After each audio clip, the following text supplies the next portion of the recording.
Today we're going to show you how to schedule a post to a Facebook group. So you'll notice I'm on your regular CinchShare dashboard.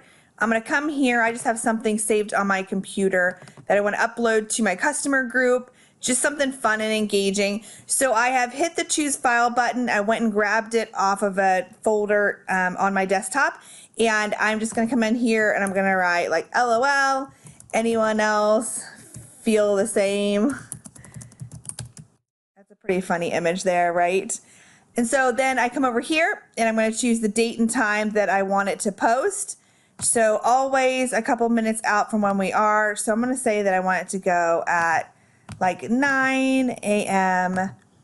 Eastern, and I want it to go to my customer group, whatever your customer group is that you chose over here at My Networks. And then I'm going to hit schedule post.